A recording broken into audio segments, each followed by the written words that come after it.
Hello, everyone, and welcome to the Climate Crisis Advisory Group's first public meeting of 2022. Happy New Year. I think I can still say that. And I hope your year has kicked off to a good start. Now, we took a short break over the holidays, but we're back and ready to discuss the most crucial topics concerning the ongoing climate emergency. Now, a new year means new ideas. So we're going to be trying out a few different formats over these next months of the monthly meetings going forward. And we want to provide you, the viewing public, the best possible access to our experts. So watch out for different ways to get involved as we go forward.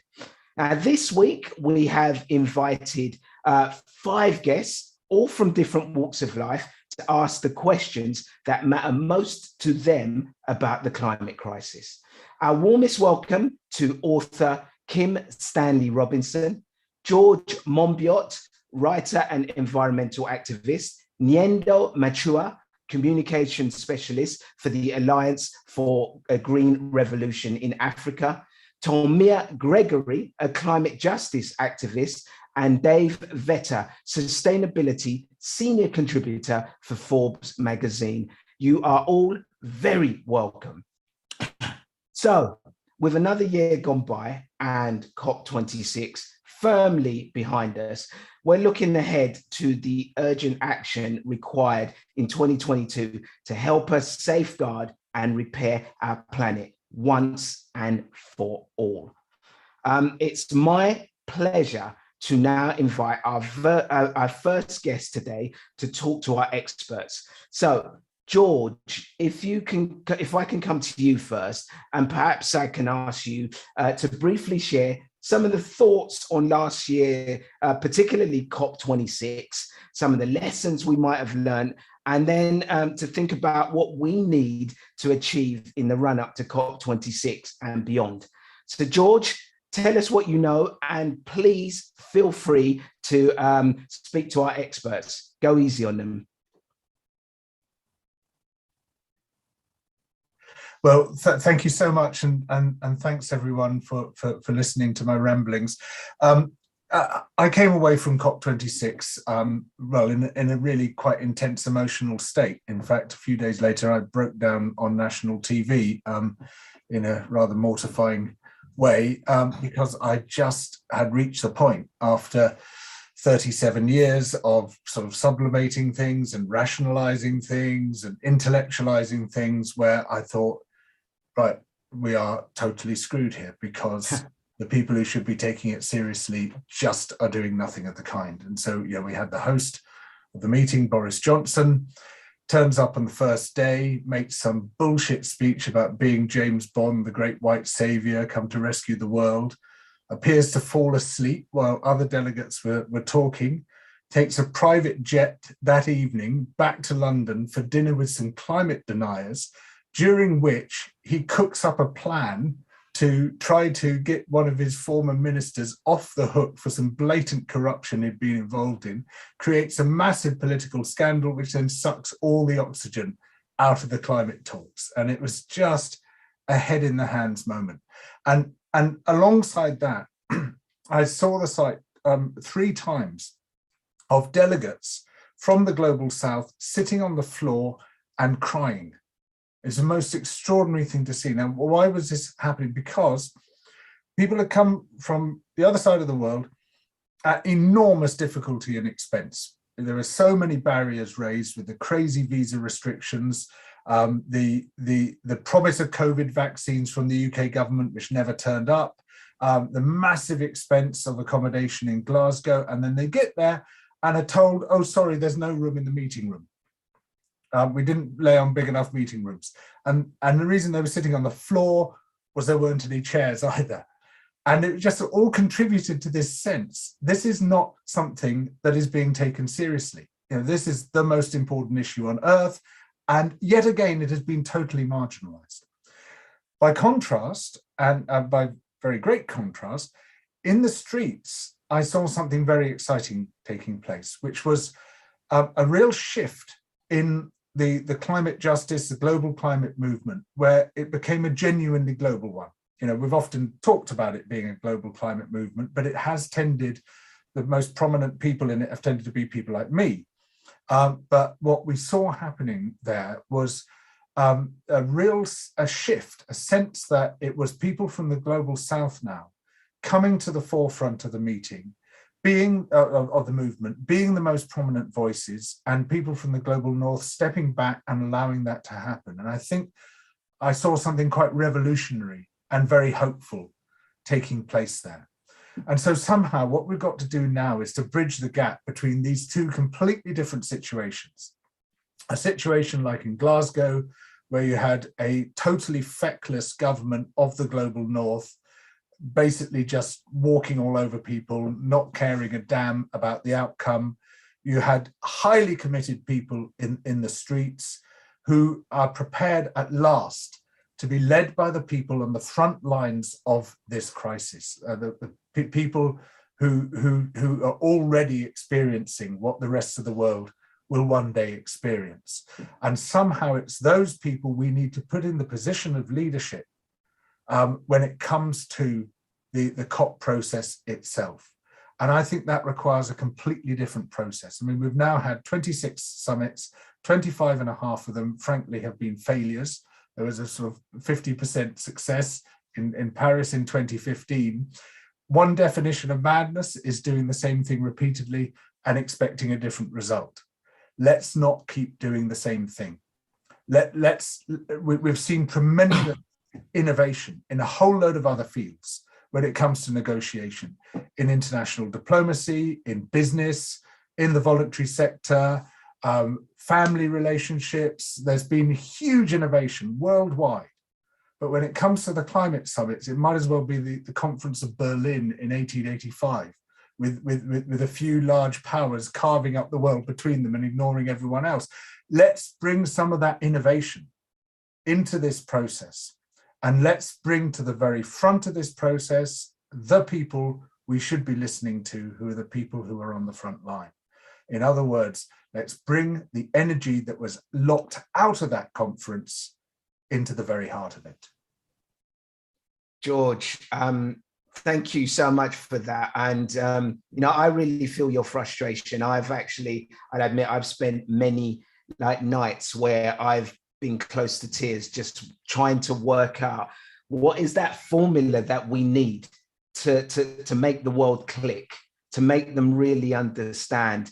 And it's just, it is just so difficult. And I really get what you mean about that shift, getting the right people to have a voice and to be at the front and have a place at the table, a seat at the table. So thank you so much for that, George. Are there any specific questions you'd like to ask to our wonderful panel of experts here, George? Well, I think I would like to sort of launch off where I ended there. It's to say, right, you know, if you were designing this process, I mean, I hope we can all accept that at the very least, this process has not taken us where we want to be. Something needs to change. If you were designing it, how would you do it differently? How would you run a COP climate summit? Great question. Who would like to take that question? Shall we go to Sir David first? Sorry, David. I'm sure he's up for it. Dave, just unmute yourself. I'm trying to unmute myself. Thank you. George, thank you. And thank you for your comments. I think we all valued them. How should we run COP? I think there are some significant problems with COP itself. And the reason I'm saying this is because 197 nations under the United Nations have to follow procedures that were set up in the setting up of the United Nations. And these procedures amount to enormous procedures at every level of decision making, which take years and years to filter into the discussions that we were hearing. I mean, what I think was very disappointing in terms of the negotiations themselves at COP26 was how little progress was made since 2015 in Paris. Right, so what you have is this very, very slow process. I must say that I'm looking for alternatives, and I think one alternative is to look for willing nations to come forward and form a grouping to take the right sort of actions, the sort of actions that we want. Now, Arun Arba, who's sitting amongst us, works very hard with the Indian government to establish the commitment made by the Indian government. But it was a commitment made out of frustration, I think it would be fair to say, Arun Arba. And that frustration comes from the fact that the developed world has not at all stood up to its promises made earlier in terms of not only reducing emissions themselves from their own countries, but also in terms of the funding that they were talking about offering back in earlier 2008-9. So we have never materialized $100 billion a year. There's been a series of failures to the developing countries of the world. So I think the real question is this: is it possible that we could form a grouping of 25 nations representing 80% of global GDP? And those nations already, the reason I'm saying this, form the Mission Innovation Group that is currently spending $30 billion a year public money on the technologies needed in the post-fossil fuel world. Is it possible we could expand on that and get those countries to deliver on these promises? China and India are on that grouping, but so are the United States, Europe, the United Kingdom, etc. So I don't know. I think all very frustrating. What we need also, of course, is to listen to the people on the streets.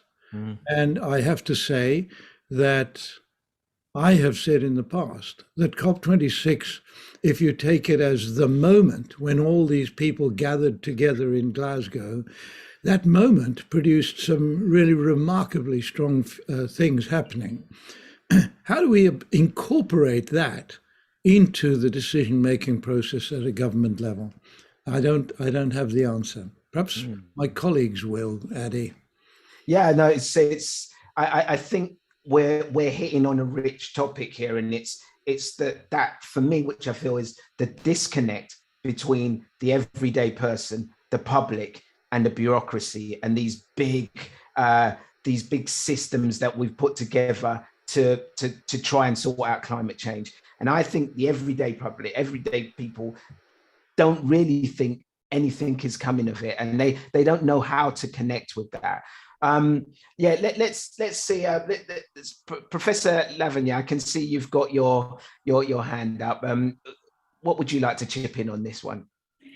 Thank you, Ade, and thank you, George, for your for your remarkable sort of insight into the process.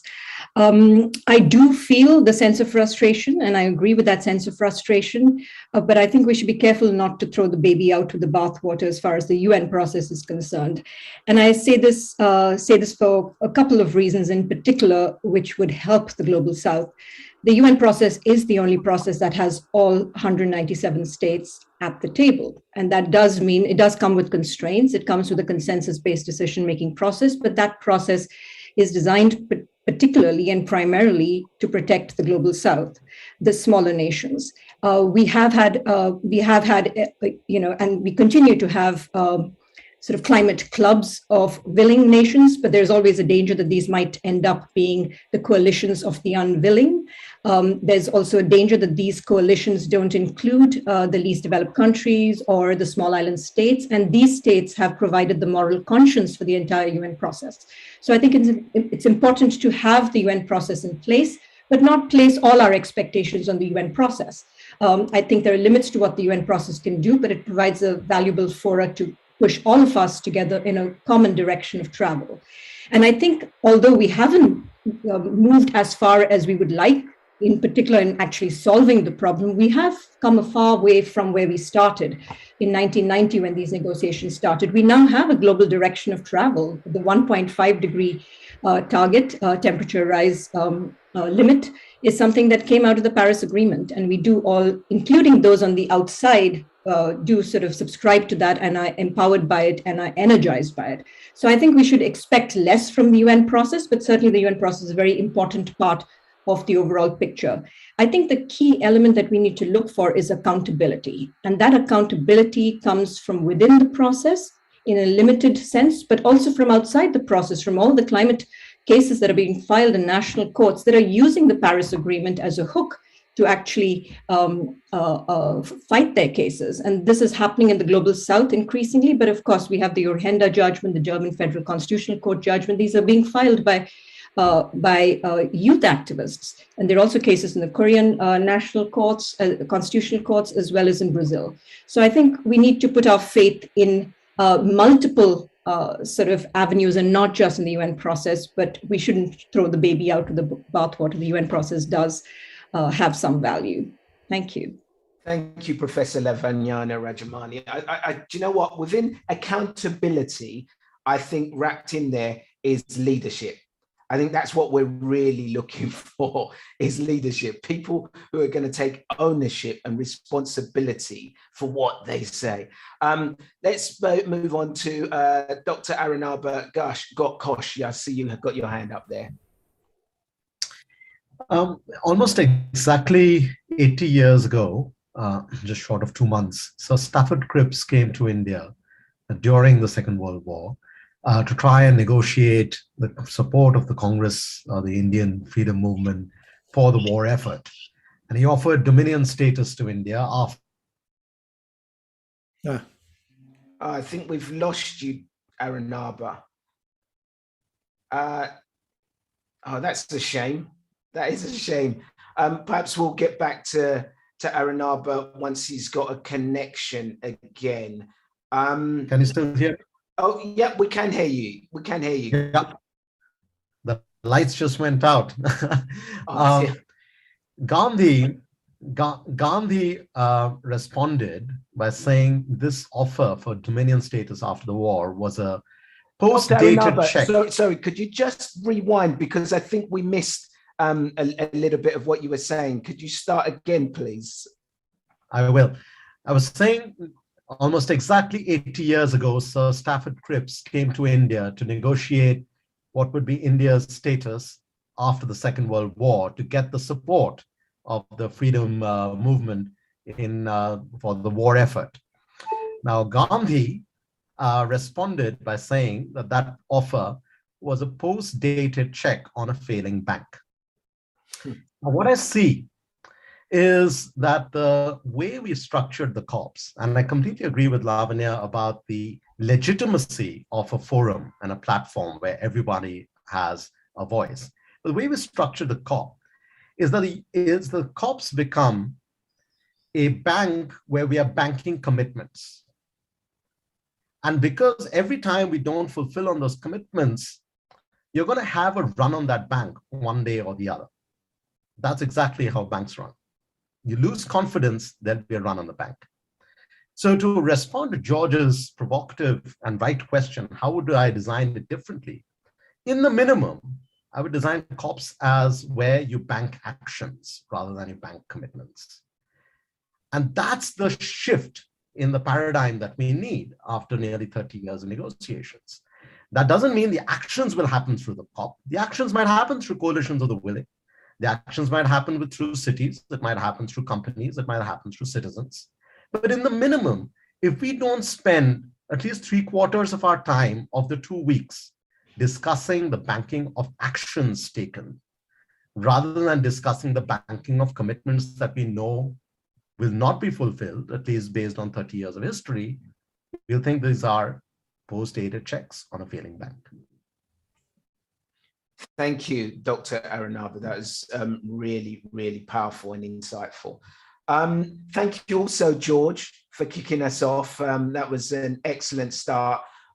Really, really love the work you're doing, and do come back again and stay with us, because we've got plenty more really interesting questions and conversations to move on to. So we're now going on to moving on to Nyendo, who joins us from Nairobi, Kenya. Thank you for being here, Nyendo, first of all, and please tell us a little bit about yourself and the change that you're hoping to see this year?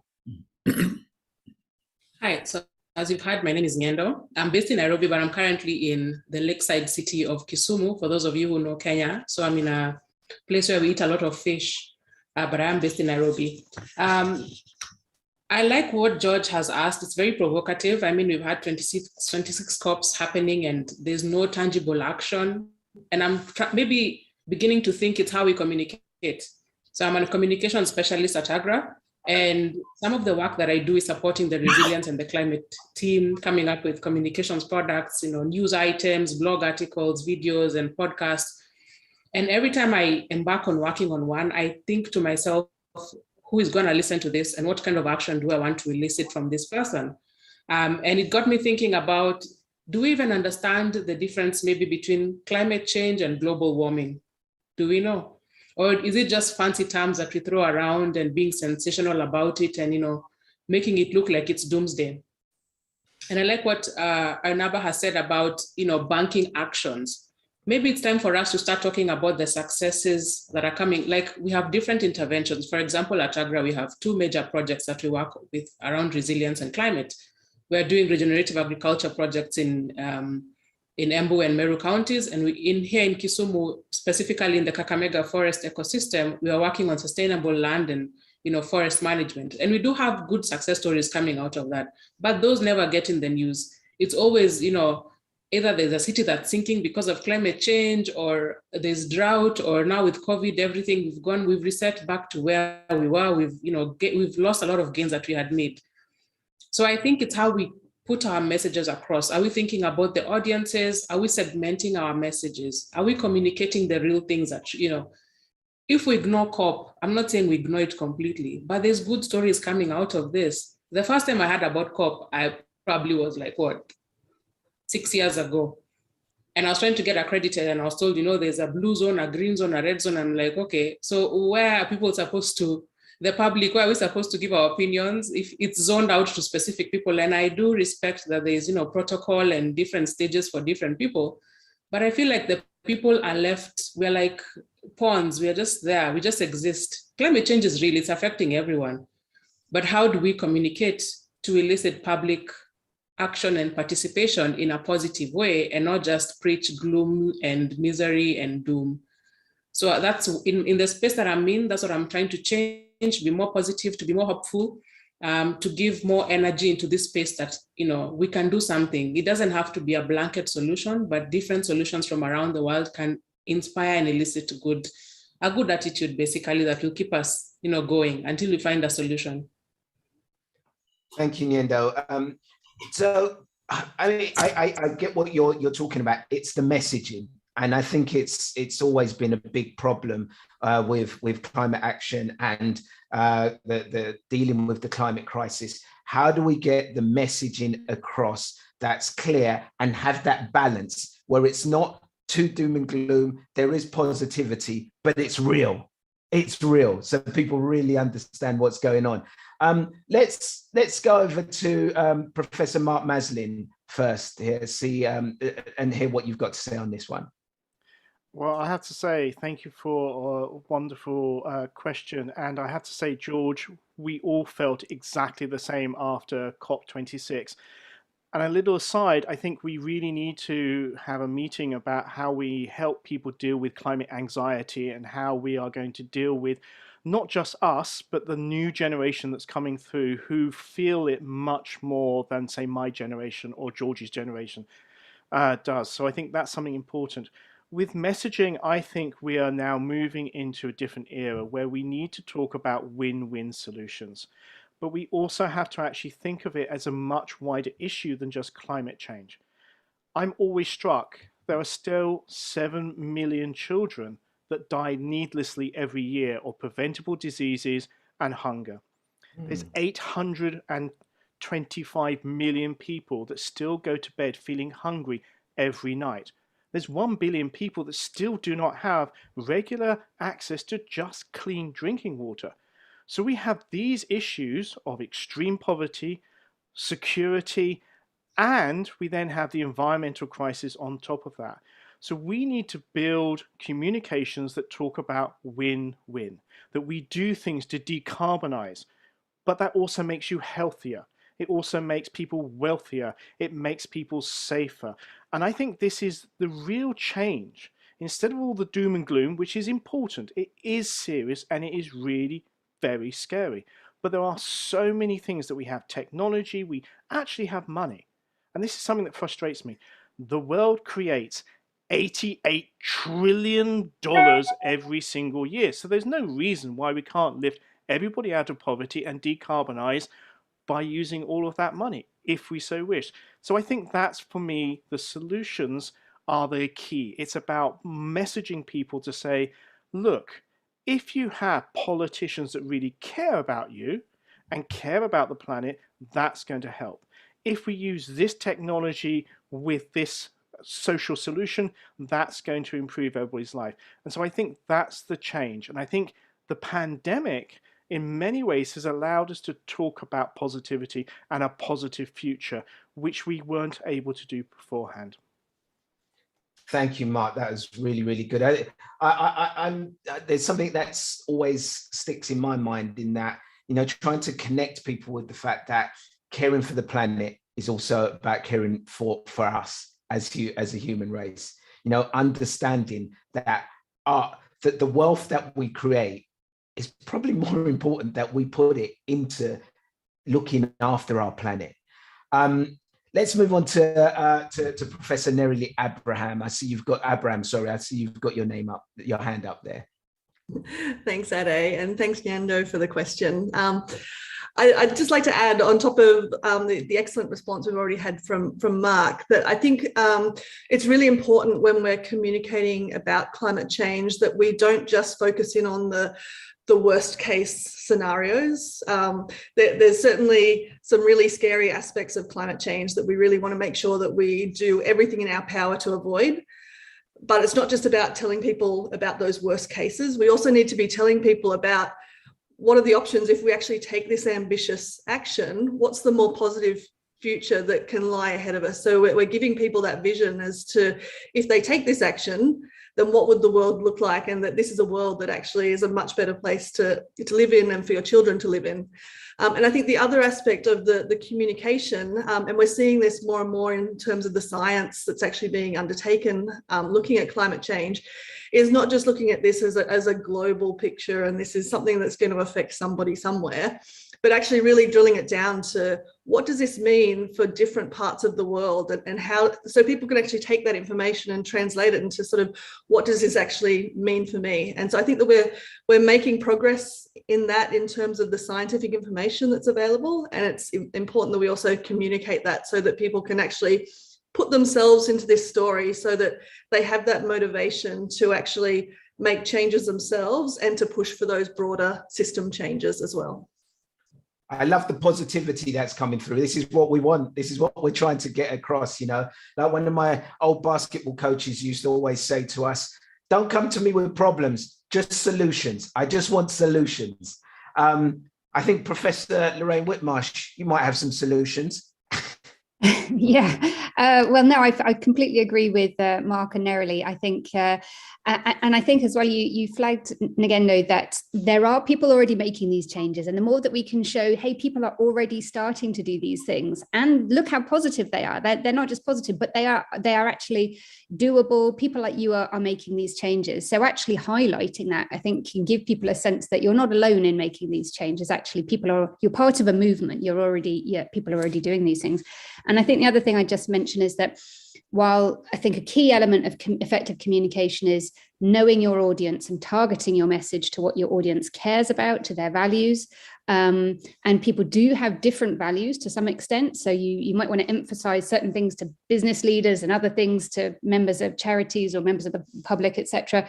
But we also have a lot in common. And there's really strong research now showing that we have a lot of values in common, including fairness is really important to people, nature and valuing the countryside, particularly sort of your national or local countryside.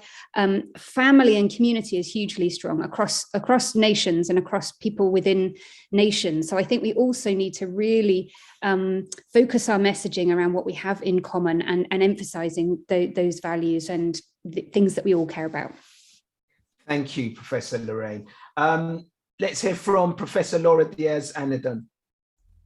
Thank you. And thank you to George and Ngendo for the questions. I just wanted to add something very quickly since we had great answers, and it's linking a little bit both questions.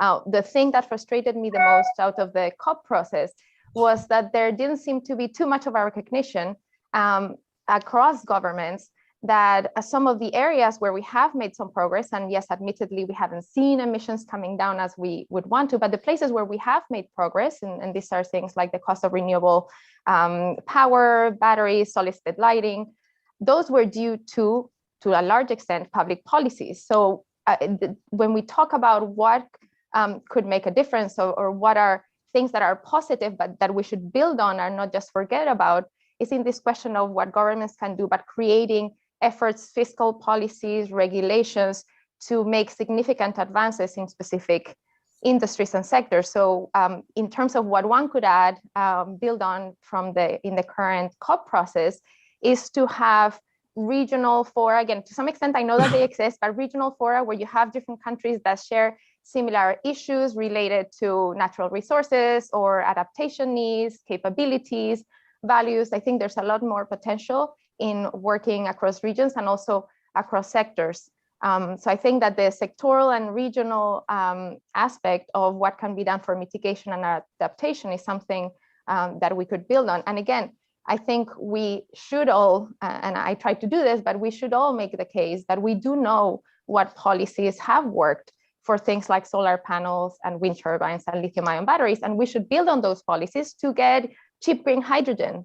So not just count on things happening by themselves, because they haven't. So I think this question of changing the way we do public policy to tackle specific problems that we need to tackle to reduce emissions is something that, again, I think we have an opportunity here to get to win-win solutions, as Mark was suggesting. Thank you, Professor Anadon. I'm really buzzing about how we've started here, because it just feels to me like this is the right energy that we have to take on to tackle this solution. So thank you, everybody, for your contribution so far. And please don't just keep this to within this forum. We need to keep spreading this message and getting it out there to everybody. Ngendo, thank you for your question. That was great. Please stay with us, because we are moving on to our next question, which is coming from climate justice activist Tolmia Gregory. Now, Tolly, it's really lovely to have you here. I'm going to throw it over to you for some thoughts. Yeah, thank you so much for having me. It's a real privilege and an honor to be here. So just a quick introduction to who I am. As you said, I'm a climate justice activist as well as an artist. And so for the past few years now, I've been solely focusing on the climate crisis and what we can do to inspire more people into action, especially people my generation. I grew up wanting to be a fashion designer and started an online blog where I was sharing my love of fashion, and then started to realize how impactful the fashion industry was in terms of the climate crisis and how exploitative it is both on planet and people. And basically through that, not only communicating, online, but also through direct action, I went up to COP and protested outside of it and things like that. But I've also started talking a lot more about kind of imagination, and which is why I'm really happy that Ngendo started speaking about communication, and something that Mark said really just goes along with this so well, is kind of like not seeing very basic things and kind of win-win solutions as really radical. And I think what we need to do in the next year and also beyond is to just start really imagining what the future looks like after we've put all of these great things into place. It's really important that we don't just get bogged down in, the doom and the gloom has already been mentioned, but also start actually stepping into that world, because, if we only focus on what we're fighting against, what comes after that which is also why I'm just really honored that Stan is with us, because his book, The Ministry for the Future, is an incredible example of actually taking that on and thinking about that future in a radical way. And again, like Mark said, simple things aren't radical, and we really need to create that mindset shift that we're not asking for too much. I know, especially being an activist, I'll come into spaces and I will feel like I'm like, as some people may say, like a young snowflake who like cares too much and is being told, you know, like, okay, calm down a bit. But we're in a climate crisis. Like, I want to fight as much as I can, push for as much as I can, because at the end of the day, like, I'm just fighting for a livable and healthy and joyful future for everyone. And that should never be asking for too much. But in terms of like practical stuff and what will lead on to my question, obviously as an activist, I kind of dip my toes into a lot of different campaigns. And one in the UK that also we were working on up in COP last year was the Stop Cambo campaign, which is working to stop the Cambo oil field in the North Sea. And that's actually been a really great example of people power and people taking actionable steps to stop a really destructive fossil fuel project. The Cambo oil field would be equivalent to, I think, 18 coal power plants in terms of emission per year, which is just not the direction we need to be heading in. And that has now been paused, which is because of the work of climate activists and campaigns and movements organizing around it. I think that's a really positive example of what we need to be doing more of in terms of climate action, like working together and really showing that people power matters. And I mean, thank you for that, Tolly. Really, really great insights. And I just wanted to know, have you got a specific question that you would like to ask any of our panel as well? Yeah, so I guess we all have different ideas of what activism is. I mean, I know I do, and often people will find me saying that like making a cup of tea can be a form of activism because it's, you know, self-care and looking after each other. So what can activism be, and what should it look like going forward, and what are some great examples people have seen within different fields of activism and taking action? Great question. I'm going to go to Dr. Tira Mustonen first for this one. Well, thank you for the outlining of the UK success on that one, and highlighting the fact that there are things to be done today, next week, in a year, and in a decade. A lot of the things that we have heard today have also to do with how do we perceive place. And maybe that's what I would like to bring into the game, that a lot of the climate decisions are made on a very generic and level playing field where you might have the map of a country or a map of a city or the whole planet. And again, chess pieces are moved on that board, decisions will be made. And as we heard from the colleague in Africa, how much do we actually know about these places? So one of the things to try to put things into context would be to know more and allow these voices, the places, and the context to come forwards. We don't often discuss the fact that in a way, the big narration on climate change, in my mind, is also rather assimilative. What I mean by that is that we are told there's very little we can do. There's very little nature left, and it's decided all in some other place where we will never go. And it comes after a fashion, a form of control. We can debate whether that's a form of control that's done by an agency or not. That's not really the key. The key is that how do we break away, each one of us, no matter where we are, away from that space of the lost futures and the lost narratives. And I live here in a boreal village, and today I have 77 centimeters of snow, so I can't really complain because it's looking like the winters of the old. But my question every day when I meet with the BBC or with some of the media houses or the Guardian that wants to report on the work that we do in the Arctic and Boreal, or just anybody else, is to try to start from zero. Do you know anything about the North? Do you know anything about wolverines? Do you know anything about reindeer? Do you know about traditional knowledge? Do you know that the world's oldest net finding, or the fishing net 11,000 years ago, was from our region? So these are some of the examples that are, of course, not relevant for as such for contents now, but I'm trying to make the point that the story starts from reawakening, to talk about the place and the location and the time where we are. And that's often been the very successful way of waking up.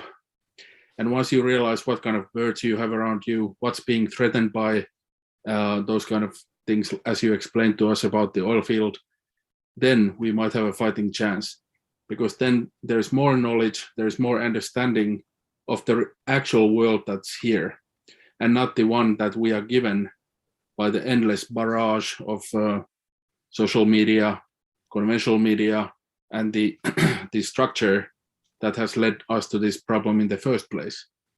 So what I'm really trying to talk about here is perception of reality, and from that perception of reality, we may have a chance joining hands with other people, other organizations, other communities, to form alliances to fight for these things. And that's really the only thing that has worked here. Thank you. That was beautiful, Tero. Really good. Let's hear from Dr. Fatima Denton on this as well, please.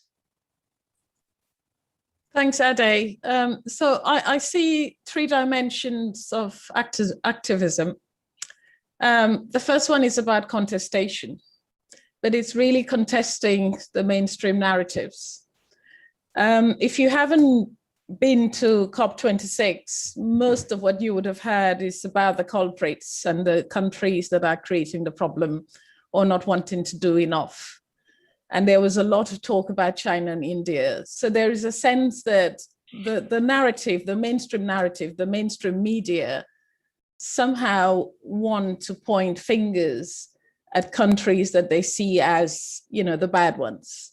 And in this story, I think, the whole climate change discussion and debate, we're all culprits. So I think it's not a good idea to sort of point to one country or the other necessarily. I mean, there are countries that are, yes, maybe doing more or doing less, but there's a sense that there is a deliberate attempt to control the narrative. So for me, contestation and, looking at the mainstream narrative and contesting that is important. Secondly, I would say activism for me is also about solidarity. And I think that point has been made. So if I have problems in Uganda related to floods, it is happening in my backyard, but it needs to also be retailed out so that that story can travel further and others can relate to my story. And in that sense, they can also, make the story known. So I think that aspect of solidarity, realizing that it's happening somewhere else, but it's about our enlightened self-interest at the end of the day. The third part of it for me is about knowledge. And again, the knowledge is important because right now we're being told certain stories about certain types of, I would say, energy resources. And I think I've mentioned this in the past. There are countries in Africa that are basically saying that natural gas is an important part of their development trajectory. Not that they necessarily want to use it forever, but they do want to industrialize and they see this as important. So in that storytelling or their own sort of development trajectory, I think understanding that part of their development trajectory and the knowledge that might come in and support them is important. So if we are going to be engaged in the climate debate, we also need to look at stories across the world and be able to say, okay, the trajectory is not going to be the same direction of travel for everybody. And therefore, we need to be able to give some countries an opportunity to look at alternative solutions. And these things will come with knowledge. It comes with understanding how the economies work. It comes with understanding what kind of fiscal burdens they're faced with, but it comes also with understanding what sort of alternatives and scope, timing, I would say, they've got. So these are all things that are part of that knowledge arsenal. If we don't understand the knowledge elements of it, then we will not be able to support people that are faced with really dire consequences and do not have much in the way of choices. Thank you, Dr. Fatima Denton. So much beautiful and rich information there from Fatima and Tiro, and you know the idea of knowledge, understanding our world and understanding our connection with the world is so important, and also not playing the blame game. Tolly, thank you so much for your questions. And you know, listen, I love snowflakes. I wish we had a blizzard of snowflakes because it seems like we've weaponized snowflakes and weaponized caring, and I think it's so important that we care more. But listen, we're going to move on now to our next question, and we've got we're going to turn to Stan Robinson. So thank you for joining us, Stan. Please tell us more about your experience with the climate crisis and what you're looking to see this year. Thank you for that. And thank you, everybody. It's a pleasure to join this crowd. I live in California and have spent the last couple of summers in the High Sierra in wildfire smoke, and have gone to glaciers that were there in 2007 that are no longer there. So I've seen the damage, and I think it's worldwide. Everybody's seen it. I went to COP26 in Glasgow. It was the first time I had been to one, and I found it very impressive. And I want to say that it's the UN, and it's kind of the General Assembly, all the nations together without a Security Council. And it has that good aspect of all the nations are on an equal footing in the COP process. It's also got a problem in that it runs on the consensus model where every nation has to agree or the statements don't go forward.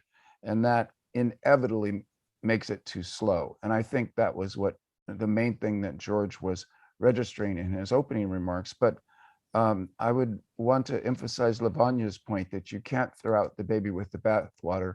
We're better off with COP than without it. It's necessary, but not sufficient. And in COP, we're in a nation state system. Nation states have sovereignty. That's not a good political system to solve a global biosphere crisis. So in COP, nation states have to think of themselves as member states. And in the European Union, they're used to this. Many countries of the world aren't used to this. But a member state is different from a nation state, and it cedes some sovereignty, at least in theory, to the collective of all the nations together. And that's an important shift. And so COP is kind of a spectacle in a society of the spectacle. You meet every year and you look at each other. And I want to register also what Professor Ghosh said, that we should not just mark our promises to each other, but also the accomplishments that we've made and list those as well. So seeing each other once a year to talk about climate, making promises that are intended from the start to ratchet up is a valid process. And since these are promises only and not legally binding treaties, you can maybe think of it as a kind of a marriage. We gather together, we make pledges to each other. You can break those pledges later, you can get divorced, but there's nowhere else to go. We're stuck with each other. And at COP, we have to recognize that every year. And so there's a value to COP, even though it is structurally too slow. And I reckoned on the flight home that if we had 50 years to solve the climate crisis by the COP process alone, it might do it, but we only really have 10 before we begin to break planetary boundaries, as Johan Rockstrom has pointed out, and he taught me a lot there at COP. So with those remarks, I want to shift over to the question that I have for the experts here, and I'm very sorry to bring up such a gnarly problem as this, and in essence, talking about money. And also the petrostates. This is something that Fatima has pointed out also is very important. There are nation states that are either blessed or cursed with fossil fuels in their territory. We can burn 500 gigatons more fossil fuels before we break these planetary boundaries and descend into catastrophe. There's 3,500 gigatons identified in the ground, and 80% of those are claimed and owned by nation states, the so-called petrostates. And these include countries that are very rich and countries that are very poor. They include Russia and Canada and Australia and the United States and China. They include Nigeria and Venezuela and Mexico and Brazil. These are petrostates where those governments rely sometimes 60 to 80% of their national income coming into the government comes from the sale and then the burning of fossil fuels. If those fossil fuels are kept in the ground as they need to be, then those countries go bankrupt, can't serve their people in social services that their money sometimes goes to. They go into disorder, they become failed states, and they'll drag their feet and they'll burn those fossil fuels. So here's my question to the experts. How do we compensate the petrostates? How do we pay ourselves to do the right things rather than the wrong things? And people who've read my novel, Ministry for the Future, will know that I have some ideas there, carbon quantitative easing, or perhaps the creation of money by the central banks to pay people for drawing carbon down. But these are new financial instruments. This is a gigantic shift in the political economy of the world. I would love to hear comments, suggestions, and ideas for pushing that part of the process. How do we pay ourselves to do the right things rather than the wrong things? Thank you. Stan, thank you very much for that contribution. Really, really interesting and very, very incisive question. I'm going to go to Dr. Christopher McGlade to hear your thoughts on this. Thanks, Ade, and thanks very much, Stan, for the question. This is something we have been looking at for a long time now, trying to understand the implications of rapid action on climate change for the large resource holders around the world. Just to give one number on this, we have estimated that if the world pursues a trajectory towards net zero by 2050, then the income for those countries will drop by around about 3/4. So they will have to be surviving on 3/4 less than what they currently have. Now that's clearly a pretty major reduction in their revenues. So there's a few things that would need to happen. First of all, a number of those countries subsidize the use of fossil fuels in their countries quite a lot. So the amount they charge to people there is significantly below the market prices for oil and gas. So going through a process of removing those subsidies, especially if they're inefficient subsidies, is incredibly important.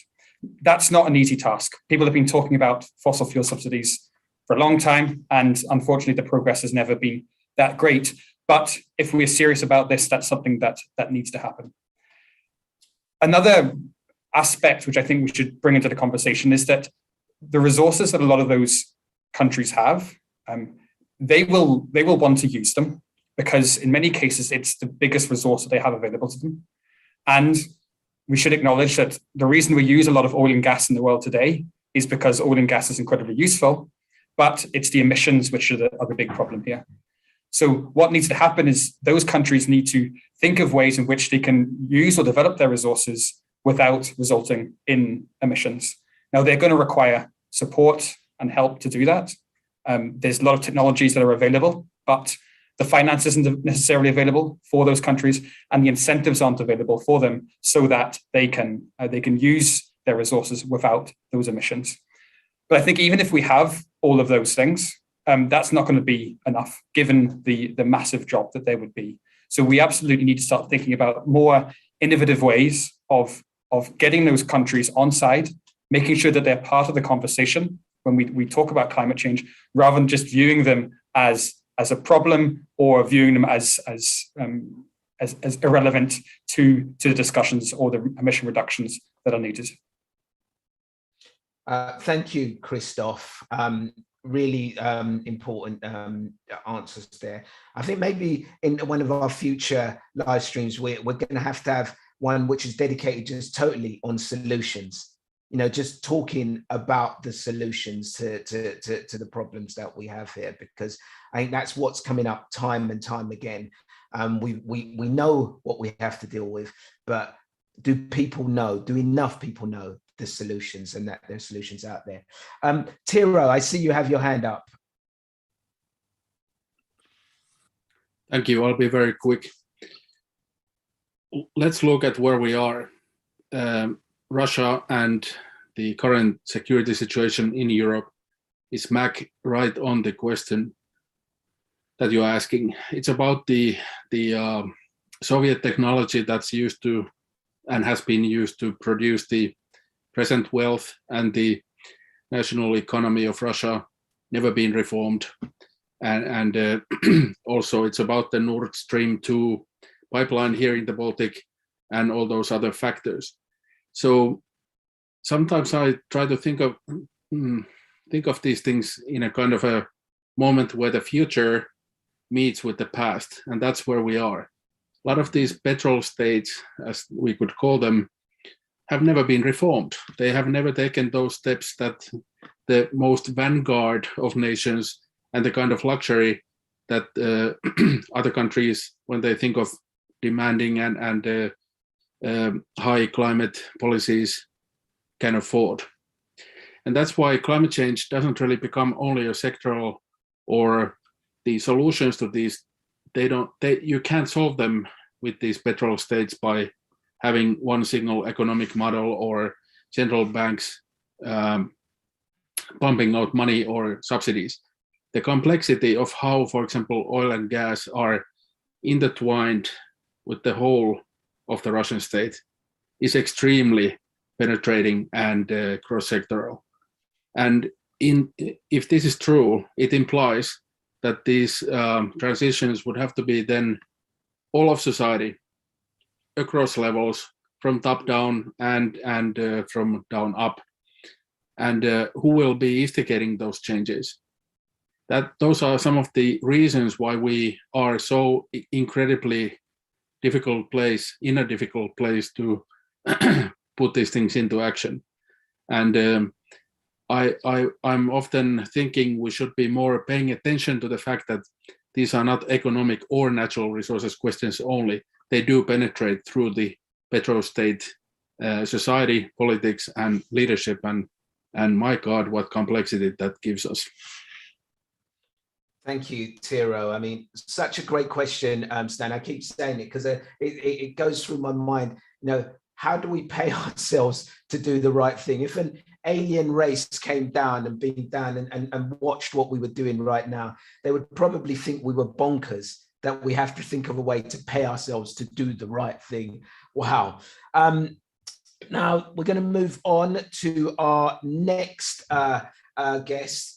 And it's last but not least, we have Dave Vett. Dave, give us your introduction, please. Okay, hi everyone. My name's Dave Vetter. We've pretty much run out of time, so I'm going to cut my bit short. I was going to talk about the media and its treatment of climate change, but I want to, obviously, I think it's more important to thank George, Nyendo, Tolmea, and Stan for their presentations, and CCAG, of course, for their work.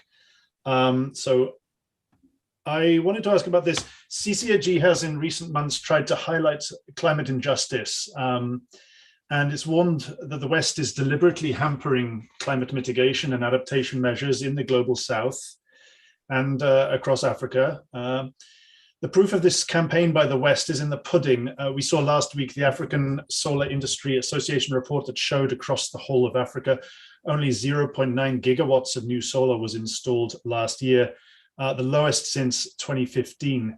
Only 0.5% of the world's solar was installed in 2021. That's the lowest percentage since 2013. So as a science-focused body, what can groups such as CCAG do in 2022 to help hold wealthy nations to account for breaking their promises to the global South? Thank you, Dave Vetter. Great question. Who would like to take that one on here? Mark, Professor Mark Maslin. So, great question, Dave. And don't worry, we always overrun. So we would have quite happily heard everything about the media from you, given your wonderful insights. For me, and the thing is, I hate to have this whole rhetoric of education.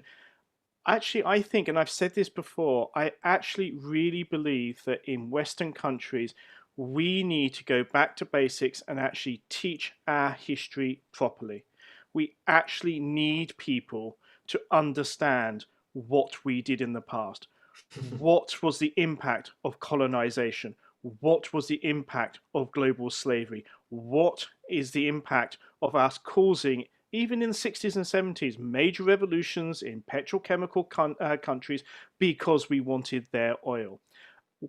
Kids don't know that. I mean, British history in school, my kids, it's all wonderful. It's all sort of like Vikings and sort of things like that. No, we need the truth. Because with that truth and understanding of our own history comes the understanding of what we've done. Okay, there will be guilt. We can deal with that. But then there's a responsibility to undo that damage. And I think that is really key. The Global South knows this, okay? They know all this. They understand the pain and the anguish that they're going through now economically is because of that abuse. However, in an abusive relationship, if you don't actually have the abuser going, oh yeah, it was us, sorry, it's not going to work. And I think that is something we need to unpick, okay? We have a prime minister that glorifies the empire, okay? And basically go, oh, how we were wonderful, we were wonderful. No, once we do that, then we can start to address things. And I keep saying this again and again, that it's actually understanding our history to understand how we can have a better future. And I think that is the only way forward. Mark, the hairs on the back of my neck are standing up. That is perfect. You smashed it, my friend. Absolutely smashed it. Who else? Oh, I see Aaron Naba, Dr. Aaron Naba, Kosh. You'd like to say something? It's going to be hard to follow Mark on this one.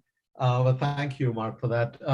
A few days ago, Dave, I was in a shop with my 9-year-old daughter. We were picking up some stuff we wanted to bake together. The shop had a sign, nice to see, nice to hold. If it's broken, consider it sold. I'm sure we've seen a sign like that in many places, right? But somehow, when we break the planet, we say, no, it's not our responsibility to pay up.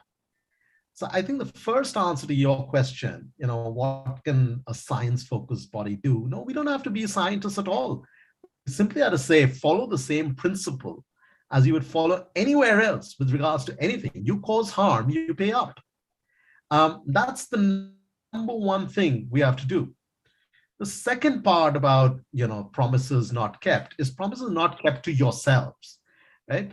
When the global north does not keep its own promise to itself to change its economy, when it says our way of life is non-negotiable, we can, we'll shift from, one big SUV to another big SUV, and we'll think that the second big SUV will have an electric battery.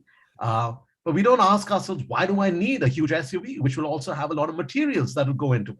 Why do I need to drive 500 miles once a year when most of my transport is going to be 5 miles, 364 days a year?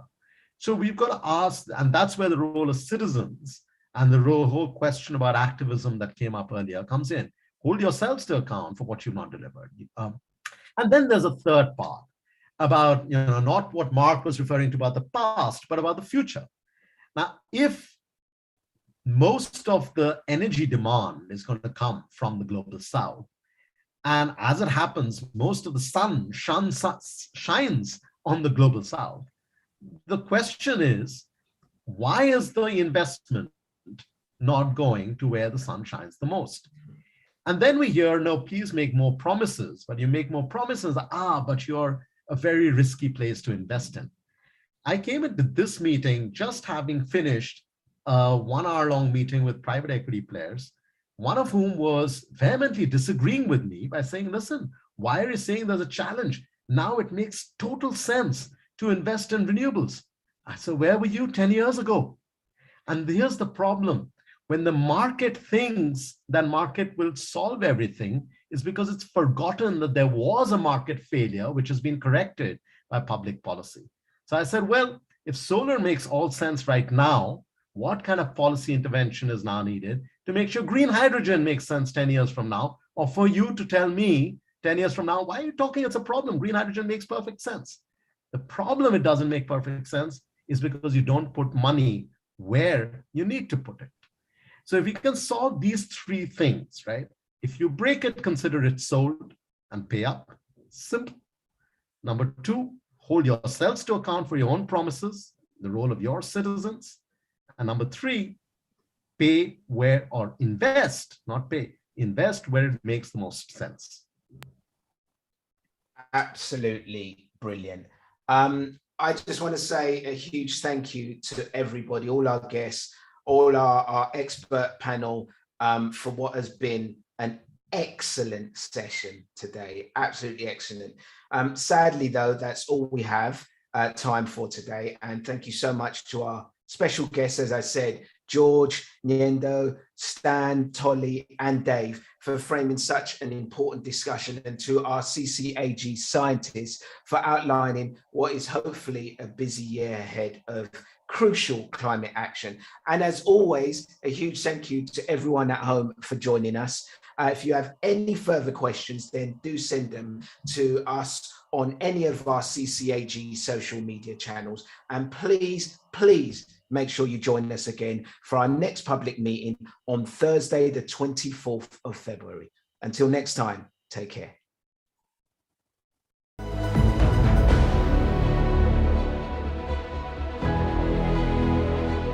The situation with climate change is clear.